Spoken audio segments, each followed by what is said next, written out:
Okay, once again, a very good morning to all our viewers, those on Facebook watching via Facebook, those in our meeting room on Zoom, and those who will be watching on YouTube. Welcome to our ninth lecture, online lecture session. In this lecture, our speaker, Mr. Lauyako, will talk about the 2017 Foreign Policy Review and also talk about other issues that led up to the review itself and his experience in the public service and the Department of Foreign Affairs. So without further delay, I now hand over the virtual microphone to Mr. Aton. Thank you, Mr. Agira. Morning through, Olgeta. We'll kick right into it. Let me share.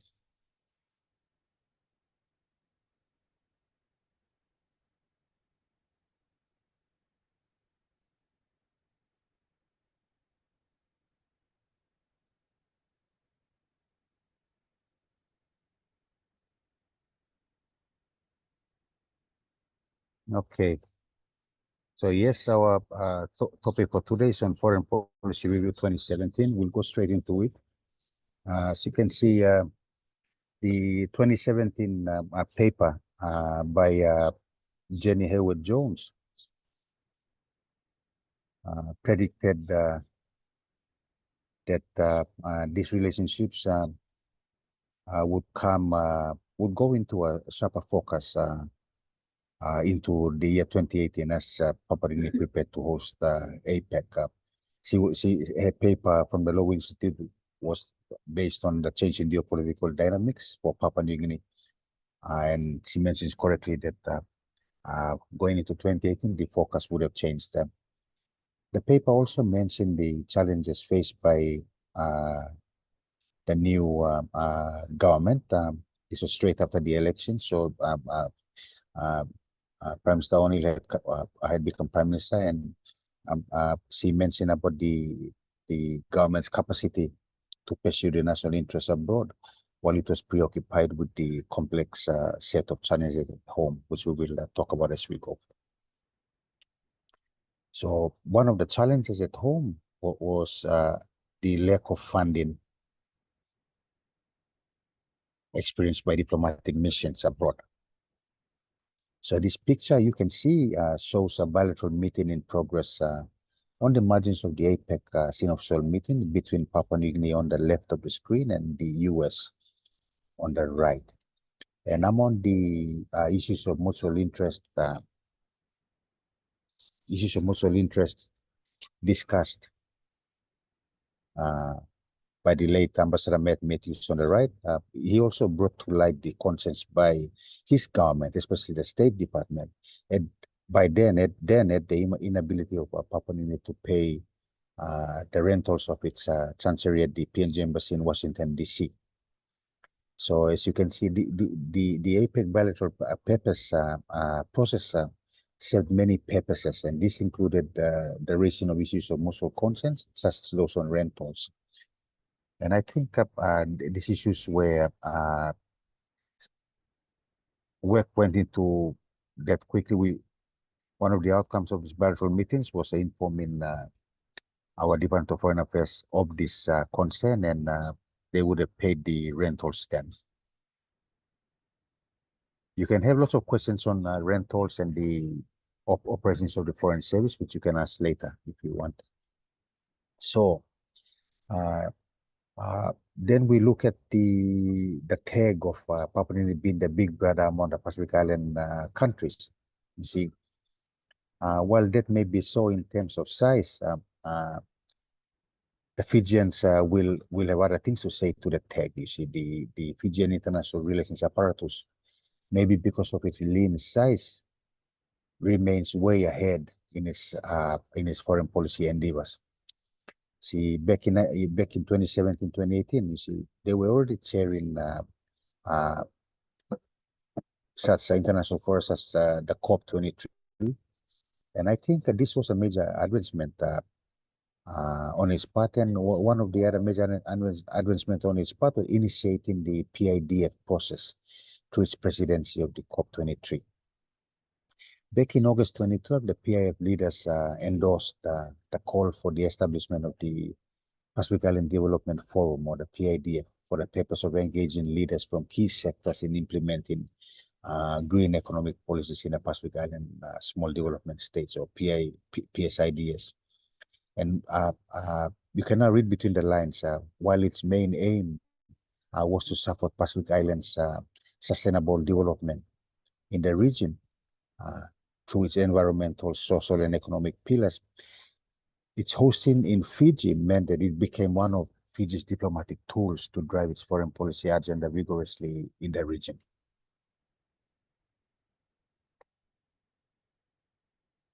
Now you look at this picture again of the bilateral.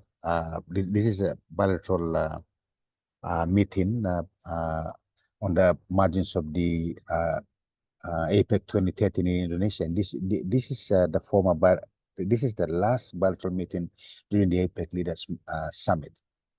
And this was former Prime Minister Onil's last bilateral meeting in 2013 in Bali, Indonesia. And you see, we in Bali, we held, Prime Minister Onil held about 15, maybe 16 bilateral meetings. And in all those bilateral meetings, all the economists agreed, gave their support for Papua New Guinea to host. It was only in this last bilateral meeting that Australia finally gave its support to PNG to host APEC in 2013. And during this bilateral meeting, which I was the note taker, Prime Minister Abbott, as you can see there, cautioned, I'll say cautioned Prime Minister O'Neill on not to build too much infrastructure. And this was a double-edged diplomatic meaning, because it was just maybe talking about dollar diplomacy between bilateral partners to the actual funding of new structure. Prime Minister O'Neill smiled and told his Australian colleague that don't worry about infrastructure, leave it to my country to worry about.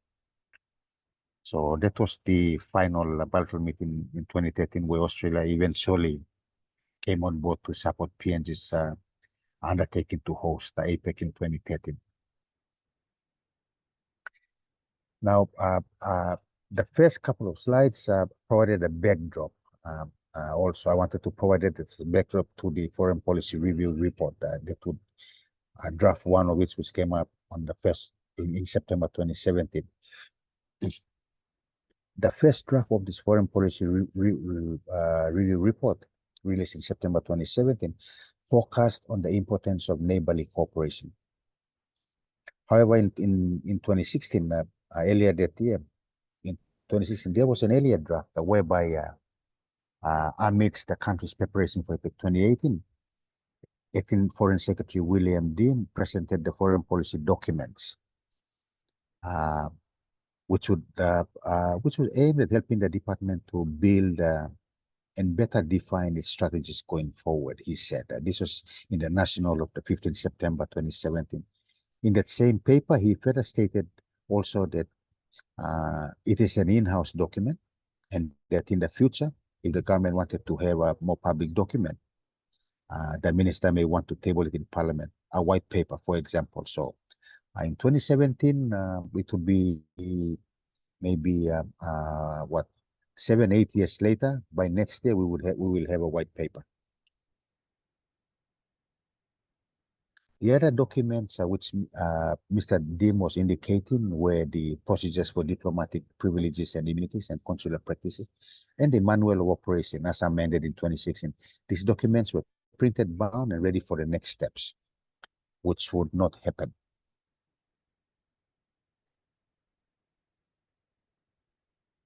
See, when you take time to look at Mr. Yagira's YouTube channel and the Yagira files, titled Yagira Files of October 2020, you will read that the Department of Foreign Affairs placed emphasis on a number of key important trigger points as part of its review of the foreign policy in 2017. And the important trigger points it pointed out were the collapse of the Soviet Union, and the emergence of freshly independent countries, the economic reforms in the 1990s and the global financial crisis of 2007 to 9, the enlargement of the EU and Brexit, the global spread of terrorist threats, the new Asian century shaped by China, India, and ASEAN, the instability and conflict in the Middle East and the flight of refugees, the threats of the use of nuclear weapons by North Korea, tensions in the East and South China Seas, and other possible threats to the stability and security of particular countries, regions, and globally.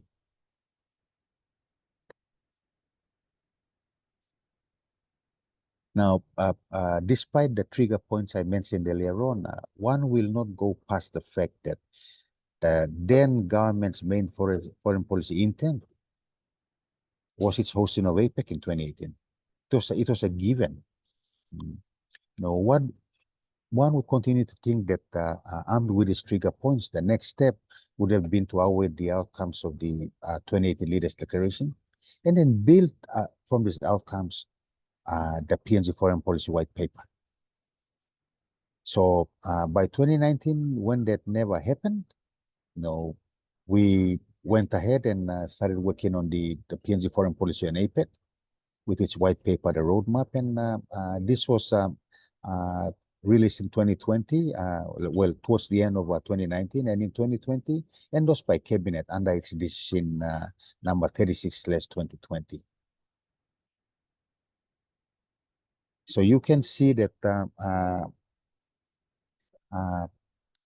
in the void of any game plan, other game plans come in to cover the vacuum, to take over the vacuum, and to push the country's development agenda forward. Doing nothing is not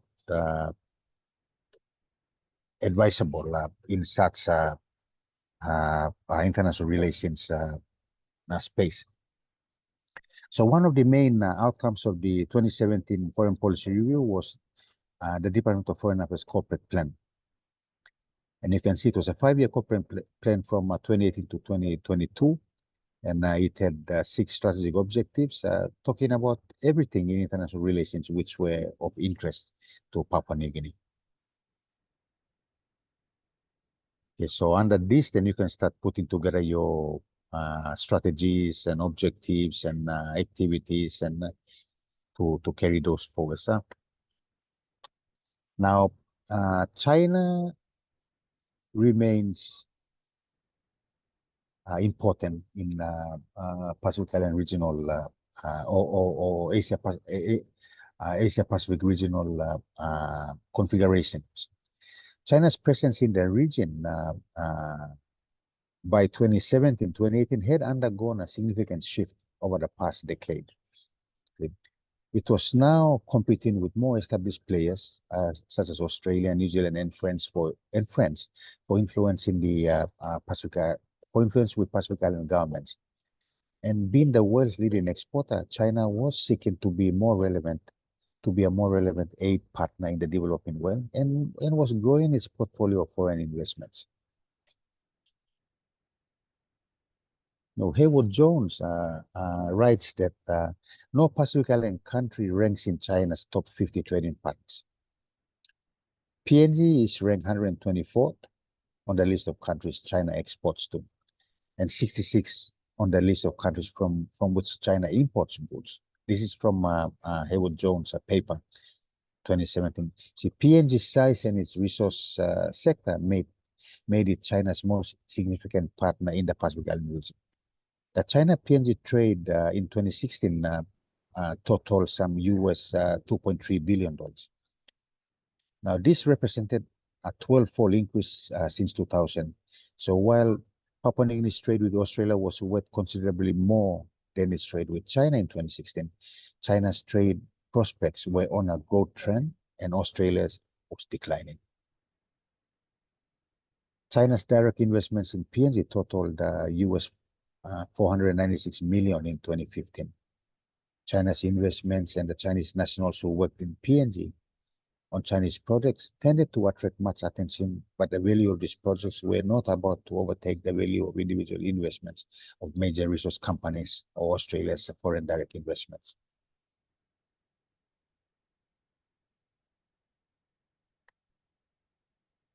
So why was this new Chinese buildup ignored by policymakers in the lead up to April 28, despite talks about the Asian centric?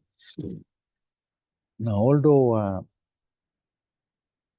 although Prime Minister O'Neill clarified that PNG through maritime disputes should be that PNG thought that maritime disputes should be resolved under international law, his apparent shift back then on this key strategic dilemma for the Asia Pacific was a departure from Papua New Guinea's long-standing tradition of avoiding involvement in great power debates or aligning with Australia and other Western powers.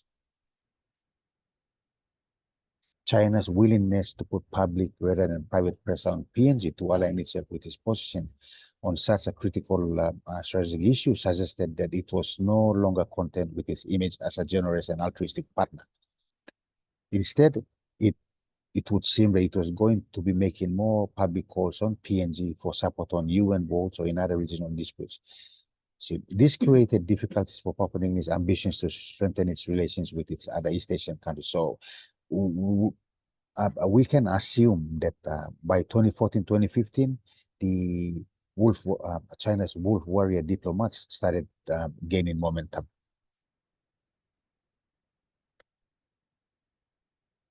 Now, China and the Chinese Taipei dilemma in APEC. In APEC, it's not Taiwan is not called Taiwan, it's called Chinese Taipei. Now, I mentioned earlier on about Fiji and its orchestration of the establishment of the PIDF to further its national interests abroad. The APEC 2018 Leaders Summit provided PNG with a golden opportunity to come up with a similar initiative. The PNG APEC Secretariat provided a brief and proposal to DFA to consider utilizing the presence of the invited PIF leaders, especially those who recognize the One China policy, to have a dialogue with China and determine how the BRI could be utilized for mutual benefit. This proposal was lost buried somewhere in Wagani, never to see daylight again. And but if this initiative had come up, I can only assume it would have advanced PNG-Sino relations to another level. What other opportunity were we looking for when Prime Minister O'Neill invited most of the PIF leaders to come and witness our APEC 2018 leaders, and also to meet and greet and rub shoulders with APEC leaders from the developed economies.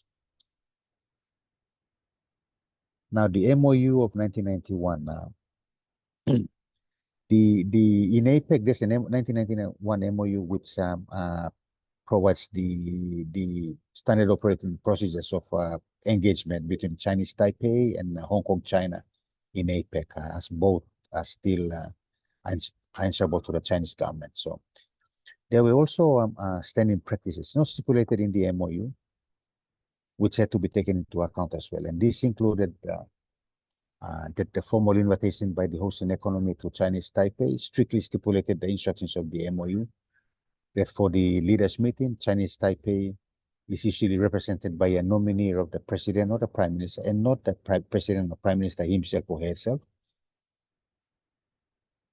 And that the letters of invitation for attendance at the APEC ministers meeting or the APEC leaders summit are delivered in person by a nominated representative of a suitable rank from the hosting government.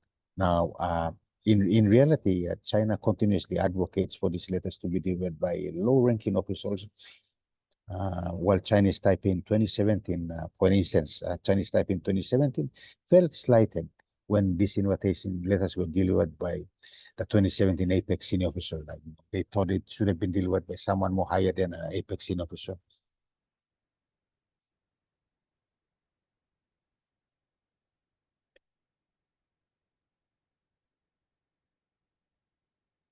Now, the PNG-Sino relations, Papua New Guinea's foreign policy towards China, it remains clear-cut. We are there to the One China policy, and we respect each other's sovereignty, territorial integrity, and the development path our people of each side have chosen in light of our national conditions. So this is the heart and soul of PNG's relations with China. It's built upon the One China policy. Now, the APEC PIF leaders dialogue outcome. The PIF leaders were invited by Prime Minister O'Neill, and they held a dialogue with APEC leaders, and in 2017, Nauru, I think Nauru was chair of the PIF, and Nauru was aligned to the chair of the PIF was aligned to Taiwan. So Prime Minister O'Neill compromised by inviting then Prime Minister of somewhat Maliele Ngao, who we regarded as elderly statesman or fatherly figure of the past, to chair a special dialogue.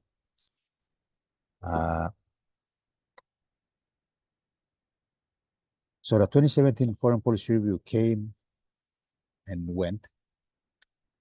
And when we take into account our conversations of the past 8 weeks or 2 months, we can now look at the review of 2017. Also look at the current latest completed review by the eminent person group, and we can ask ourselves: does PNG have the team to ensure that PNG engages competitively in the international stage? Because the game plan's been done now. Game plan's done. The foreign policy review has been done. There will be a white paper by next year. The next question is, do we have the players to play according to that game plan?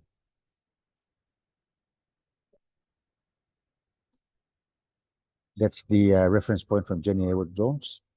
And Mr. Yegiral, that brings to an end our lecture session for today.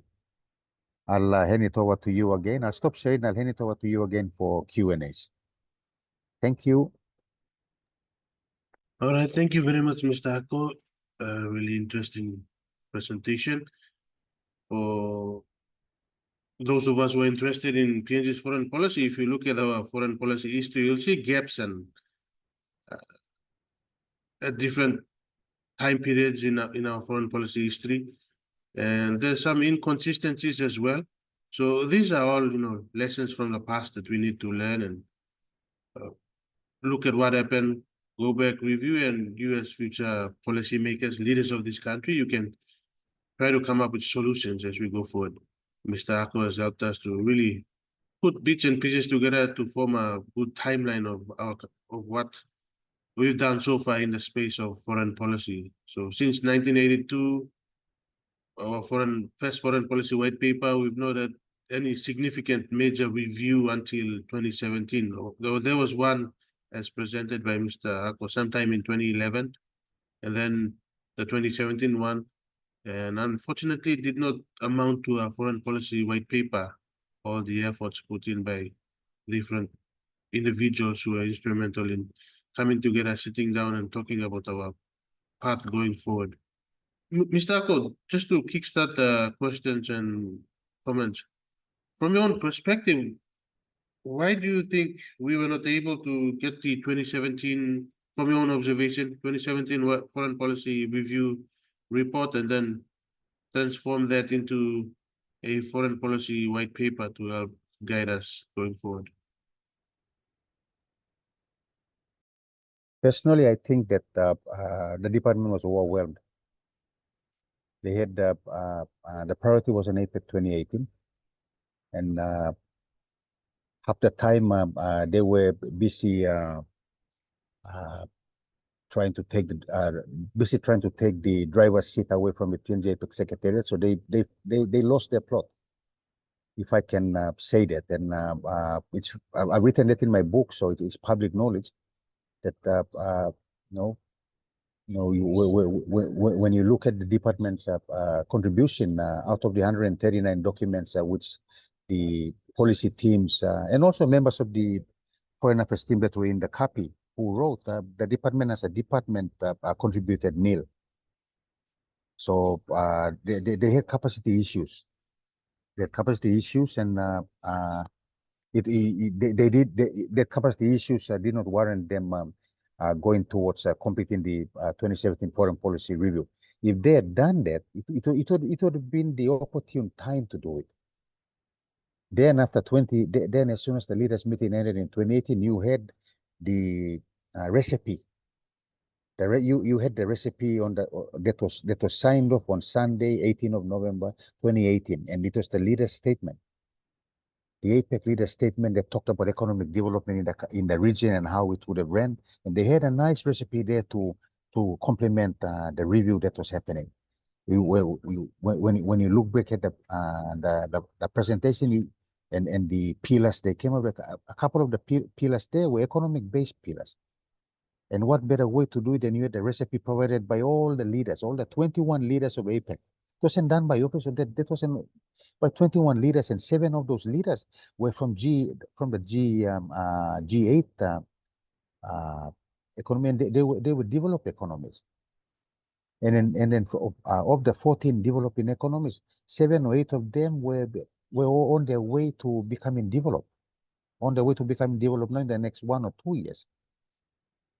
So we lost the point. It's disappointing. It's very, very disappointing to know that we had a review happening there, and we just couldn't bring it across the line. So we had to wait another 6 years after that to put our thoughts correctly, and then happen. And then that would not have happened also if we had not released the foreign policy book. No one was talking about foreign policy review until Lahu Yako released his foreign policy book in 2022, February 2022. And then when the government formed in August 2022, they started talking about reviewing foreign policy. And I commend Mr. Aguirre and the Divine Word, because that foreign policy book is based on our foreign policy lectures. And that changed the mindset now. So right now, we can rightfully say that we influence the foreign policy process of this country in the last years. And Divine Word should have that accolades, should be commended for doing that. All the other universities were in support, but Divine Word held a button and said, "Let's do this." And when we did it, look at what happened. One of the main deliverables of PG428 by September 2025 would be the foreign policy outcome, the white paper. And it all started because Divine Word decided to come up with a foreign policy course. So I commend you all for that. But again, I know, like I said, a great opportunity missed in 2017. But again, 6 years later, they brought in the EPG and they went ahead, and we will have a plan by next year. And that having a plan is not the challenge. The biggest challenge is operationalizing it. Like we said in our second last slide, do we have the players to operationalize this? And the players I'm talking about are not inclusive of those who are working. It includes all of you also. When you graduate in a couple of years' time or next year, and then you join the workforce, you will become part of the players, because when you join the workforce next year, that's when the foreign policy white paper will be released. And then the following year, when others join the workforce, it's the operationalizing time, playing time. Can we play it? Is the big question.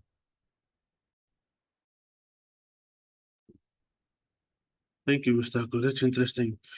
Last week, I think last week Friday, Mr. Ako was also invited to attend the Melanesian Spearhead Group Security Strategy consultative meeting with the Department of PM and NEC. So we attended via Zoom, a group of us from Divine Word University, from the PNG and International Studies Department. And that was one issue that I mentioned. They gave us a draft copy of the MSG security strategy. And I read through and I was confused where the strategy will fit in, because you have the BOA declaration at the regional level, and then you have MSG at sub-regional, and then you have the national security policy at the national level. So one of my concerns was alignment as well as duplication, and then the implementation part of it. The 2013 national security policy was formulated, and nicely written, but over the years we've not really done well in implementing the national security policy, and that has led us to the current state of affairs. We have huge national security a dilemma. There's so many issues happening right across the country, and if we had successfully or effectively implemented the national security policy since 2013, and also created the National Security Agency and all these other important organizations in the security sector, then we could have addressed all these security issues that we have now. So implementation definitely is a really big issue, apart from reviewing and formulating a foreign policy, not only foreign policy, but security policy or any other policy for that matter. The important part or challenging part is the implementation part, and it goes down to the bureaucratic level, to our bureaucrats and technocrats down there to really do well in implementation, monitoring, and evaluation, and all that. Any questions or comments from our viewers on Facebook as well as those in our Zoom meeting room? Anybody with a question or comment for Mr. Ako?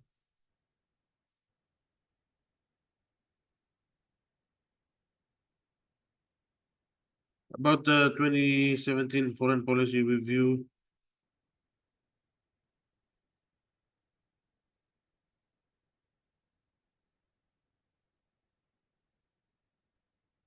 Mr. Ako, were you able to find any like details about how the policy was put together, the process, the 2017 foreign policy review? Who were the key groups or actors in the review process, and how did they influence the outcome of the review process and the suggestions and all that? I I can remember correctly that in 2016, 2017, Acting Secretary Dim had reinstituted the foreign policy training, foreign service training, which was supported by the New Zealand government. And a couple of colleagues of mine from APEC were also part of those training programs. And from those engagement, I think I can remember they did bring in the heads of missions in 2013, I think, in 2013 or 2014, heads of missions from around the world were invited to come in and set the benchmark or direction on how they wanted the foreign policy review done. And again, they brought them in 2013, and then there was another a briefing again in 2015, and also in 2016 when they had those meetings in regional meetings. So they had a pretty good, there was a pretty good structure set up to go ahead and do it. And you know, when we look at the report and the pillars they put, we were set. We were set to do it. The issue, which I can see, and the ignorance that was there, was how they could align APEC.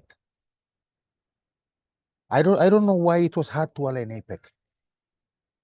I don't know why it was hard to align APEC to it, you know, and like I said, half of the time where they were running around trying to wrestle the APEC 2018 driver seat away from the PNG APEC secretary, and rightly so. It was in their, APEC was in their purview to do it, but then the actual responsibility of making it happen was not. The capacity wasn't there. And we provided a capacity, and we asked everyone from all the departments to come and let's work together and run it. Cabinet has instructed once, and then twice again after some queries, and then 3 times again after some queries that Lusim Lohan, the PMNC, were running. Come on board and run it together. And then, like I mentioned the other time, we were running it. It was a team of teams approach. It was not a top-down thing. It was a flat structure where every department brought in its skill and drove it according to the APEC agenda. No one was controlling anyone. You know, you had the treasury people coming in, the treasury boys and girls came in, they ran the structural reform agenda. Richard Yakamani's trade people came in, they ran the trade agenda. The agriculture people, customs, Nakia, Standards, they all came on board, acknowledged the captains, and they ran the agenda. Like I said, you look at a rugby league team, allow the PMNC to run you guys out. Once we get into the field, immediately trade kickoff. Trade was the halfback, so they kicked off. And that was how it was supposed to run. No one, it wasn't about pulling the strings, and it was nothing about control. There was no need to control it, control it from a particular department. And then it was so transparent because at the national organizing committee level, all the major departments sat and gave briefings. And on 2 occasions, we gave the chairmanship of the national organizing committee to 2 particular departments. And then they refused to run it. They said, no, PMNC, you are running best. So they gave it to PMNC to run it. And in the background, Grungrang continued. So you can see the challenges we go through, like Mr. Aguirre said, in having tons of policies, but the implementation part is not there because I don't know, maybe because we are all from different tribes that we do not trust each other, or I'm not really sure. You talk, if you want to look at nationalistic, you talk to the Kumals. They come from all different colors, but once they wear the black, red, and gold and they run in, they are one team. They rejoice together when a try is scored, and they all put their heads down and hang their heads together when they lose. That's how the departments, our government departments, should be running wherever we are. That's how we should be doing. We cannot move forward. We are so unique. PNG is so unique that we have different ethnic groupings, and like I said, well, you need to look at the Kumus to run it. And we were lucky for the PNG APEC secretary. We were lucky because maybe it was out of ignorance that we drove the APEC agenda. And Prime Minister O'Neill was in full support. And then also we had 3 leaders who came in to support us. You had Semana Supe coming in to lead in his own way. And then after he left, due to medical reasons in 2016, Ambassador Isaac Lupari came in to fast track, to sprint towards the finishing line. And among these 2, you had the cool and calming effect. So Ivan Pomali was the SOM chair. Yes, I can see a question. Is this a question from William on Facebook? Is asking about the reason why the big capacity issues that the department faced with. What would be one main reason or one? There's thank you, William. Thank you, William, for that. It's a very good question that needs to be answered. There were a couple of reasons due to those that issue. Couple of reasons.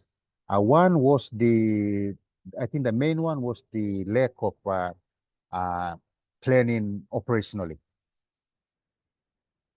You see, the foreign policy review and its report was sorry, Miyoko Rousing Playa, missing an outsider. Lo Garden, lo TAFE, lo Ella Beach IEA. I'm here attending a trainer's course. Yeah. So the main reason was the skill to operationalize any plan. When you look at the report, when you look at the hard copy of the report, it had a number of pages, but to operationalize it for the KPIs and all that, it was only half a page. And it was a good start. So from there, all it was needed was to bring in experts to operationalize the plan. That was the capacity.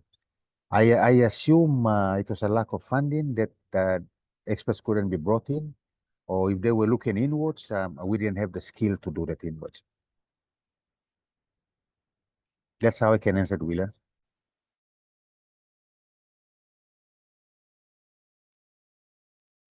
Thank you, Mr. Ako. William, I hope that answers your question. Anybody else with a question or comment from Mr. Ako about the 2017 foreign policy review? Mr. Ako, just generally, if you compare the 2011 review with the 2017 review, what are the similarities and differences? You've talked previously about the 2011 one and the 2017 now. So, I mean, what could be one or two differences or similarities that you've identified? Well, the main there's a lot of variables in the it depends on the prime ministers then in 2010 and then in 2017 and what was happening regionally then. In 2010 the region was coming out from the 2007-2009 Asian financial crisis and meltdown. So I guess most of the focus which Samaker had put in 10 years earlier was implementing those reform. And then you had to look at the effects of the Bougainville crisis and the financial constraints the country was facing, which is the reason why when the word to host APEC came out in 2012 or at the end of 2011, there was a big uproar in the Department of Foreign Affairs. I became the a lot 2 or 3 members of the SMT. One of them found me at the car park and called me crazy. And I said, I'm not the one who was crazy. I just proposed it. You management are the ones who endorse it to go towards cabinet for endorsement. So don't call me crazy. The others started talking about not muddying the water we were in, that we were fine. Our diplomatic relations in the region was okay. So we have to look at those variables. And then in 2017, as the momentum for APEC 2018 started happening,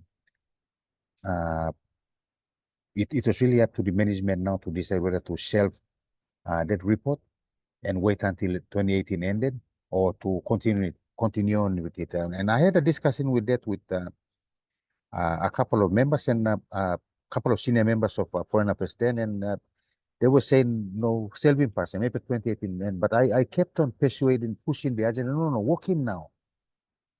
Come up with a recommendation and as soon as next year, the leaders' declaration is signed off by leaders, we just merge it. And then now we will have a plan in 2019.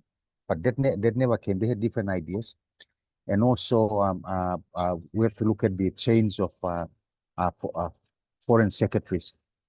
I think Ms. Babrage was her contract had ended by 2019, I think, and or 2018, and so we had acting secretaries involved, or she had been appointed the new secretary in 20. I think she had been appointed the new secretary in 2017. So the different departmental heads have different ways of management. So we left it at that. So that's how we look at the differences. And then when you bring it forward to 2022, 2023, something had to be done because here you have a university talking about foreign policy. There's a book written on it on foreign policy. It would not be good to keep quiet about it. Something must be done. So I'm very happy that the course forced the hand of the government in coming. Imagine, we can only imagine if there was no foreign policy course at Divine Web, which means that no foreign policy course, no book would have come out. I think, I don't know, by me stop it also and rely or look at reviewing bringing the 2017 report on board and implementing it, or, like you mentioned, there was a review done in 2008, 2009 by both Mr. Igara and Dr. Kwa. And that was under the chairmanship of from the late Michael Maue. But then, like I said, you look at the ministers. By then ministers, Foreign Minister Anopala had been changed during that time. So the other ministers came in and priorities were different. So there's a lot of variables in play, which is the reason why we were talking about enshrining our foreign policy in the constitution or making it become law. So it is not affected by change of ministries or change of bureaucrats. No, work must go ahead based on the understanding of that. Yeah, that's my thoughts on that, Mr. Egyo. All right, thank you, Mr. Ako. Yes, true. If this cost did not exist, then we would not have So it's like course, stop and by me, not writing the book law foreign policy and educate people about the importance of foreign policy and how our foreign policy guides a government to address its national interest. So it's really important. And thank you for the credit to the university and the department and for putting together this unit and the whole program in order to get Papua New Guineans to think about foreign policy and its importance to our progress and development as a country and how we because we have to depend on others. We cannot do it ourselves because of our limitations. We are a developing nation and we need other developed nations to assist us in our progress as a society. So foreign policy is by all means very important for a policy that should take center stage in any policy discussions by any government around the world, especially governments in developing countries. So thank you, Mr. Ako, for saying that out publicly for all to take note. Any comments or questions before we wind up? We have roughly 12 minutes remaining. And we'll continue the discussion this Thursday from 7 to 9. We'll be joined by a few guests, Mr. Patrick Kaiku from UPNG, as well as Dr. Francis Walup Momi. They'll join us in the discussion to look at the foreign policy process and also share their point of views or their perspective to add on to what Mr. Ako will be sharing with us this Thursday evening. So make sure you take note of that and join us for Q&A session number 9. Any questions, comments? Mr. Ako, you have any closing remarks, anything before we let you go back to your classes? Uh, yeah, no, but the the um, the only closing remark I can say is that we have a foreign policy in place now, done by the EPG, and and the white paper will be out next year. So that brings to a full circle the strategic high level high level part of the foreign policy formulation.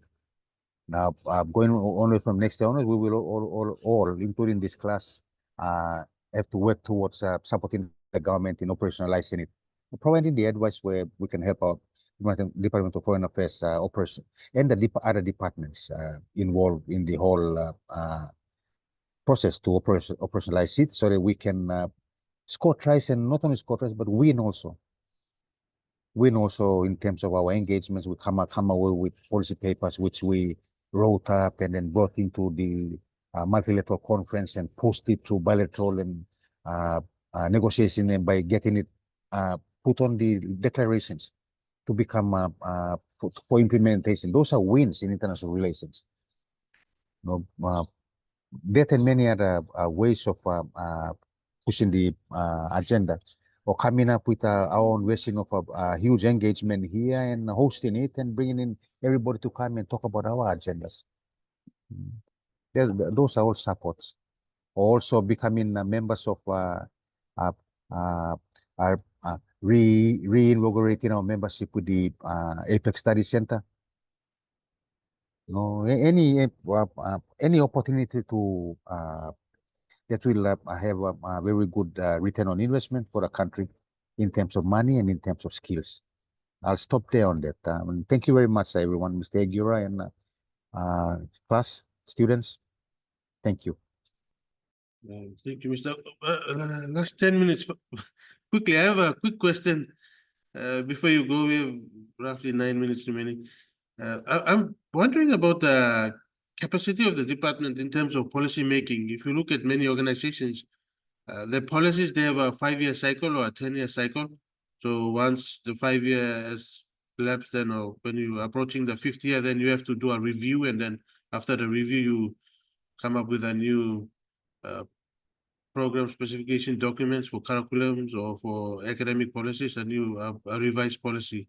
So if the department has not been able to do that on a regular cycle, do you think is it because of policy capacity issues, policy training? Or what do you think is the main factor affecting It, us, the department? it, I, uh, I think it also depends very much on the structure, the organizational structure it has, and whether it's choosing the right people, or whether the right people are leaving, and how are they replacing them, all that. Because when you look at an organizational structure of a foreign service, you have the operational, or what they call the diplomatic and the consular. So the diplomatic category would cover all those policy officers, and they attend, or they get posted to missions where there are policy undertakings to be pursued. The consular ones are the consulates and the consul general, where it's pretty much non-policy. So you get to post consul officers there, like the protocol officers, or anyone who's not policy oriented can be posted there to cover. Now, if there is an imbalance in that, and you have an imbalance of in those category of personnel, then it provides a challenge of coming up with the policy directions, and also, we need to train. Training must occur daily in order for an organization to strive, and in order for its people in the organization to strive and have the sense of moving forward. You can't stay at your desk and not get any capacity for 2 or 3 years. You'll go stale. And it's not, and you shouldn't be blamed for it. You should be blaming your HR for it, for not coming up with the appropriate training opportunities for you to undertake. You and it's not within the HR alone. The multilateral organizations whom we are members of provide capacity building training. Okay, so how to get those? And it's a double-edged sword. And I mentioned this when I was talking with someone from the ANU and Massey Uni on defense diplomacy on Wednesday last week. They were asking my views on whether development cooperation in military was good, and I said no, it's one-sided. And it comes back to our question. And they asked me why it was one-sided, and I said you need to have the structures in place in Papua New Guinea, so that when the military officer goes and trains in a high-tech environment, he or she knows that once they come back to a place, that same environment is there, loyally implementing or work there. The training them go. Okay, I mean, same with the policy. We bring people to train on policy analysis and managing policy or drafting policy papers or all public policy. But if you bring them back and then the working environment is still the same, then it defeats the whole purpose of going on training. So I think there's a balance on that needs to be carried out. And the private sector is different. Private sector is result oriented. So, every week, every week there's a course happening, what they call brown bags. Every lunchtime, there are people talking about, for instance, if I return back to my workplace and they ask about if I have something to share on training certification, then I'll say, yes, I can have something. Then they will organize what we call a brown bag sessions at lunchtime, where you bring your own lunch, you sit in a conference room, and someone's presenting on the hearing. Someone's presenting on everything. We're supposed to be having that. Back at PMNEC between 2017 and 18, especially 17, Chief Secretary then, I Seklupari ran those monthly, where we would bring in someone from MRA or someone from the environment to come and just talk about the type of work they're doing that's affecting the country. So that is important also in all departments, and also maybe at the university schools also. And you're running them. You have visiting lectures, providing lunch hour lectures, all that. But unfortunately, the government departments are what they call in project management functional organizations. They have a business as usual practices. So all work, how you line them, you line them. So that's my thoughts on it. All right, thank you, Mr. Ko. Thank you very much for your time and for sharing with us your insight. And I hope the students have gained a lot from listening to what you have shared with them for the past couple of minutes. And we also thank our attendees on Zoom, on Facebook, and those who are watching or will be watching via YouTube. Thank you for joining us. We'll continue the discussion on the foreign policy review process this Thursday, and we'll try to pick the brains of others who are also familiar with the government setting and international relations and foreign policy in PNG. Thank you, Mr. Ako. You're school man too, so please school good. Have a nice afternoon and enjoy or have a nice lunch. Now, thank you, everyone. See you next time. Bye. All right. Okay. Bye.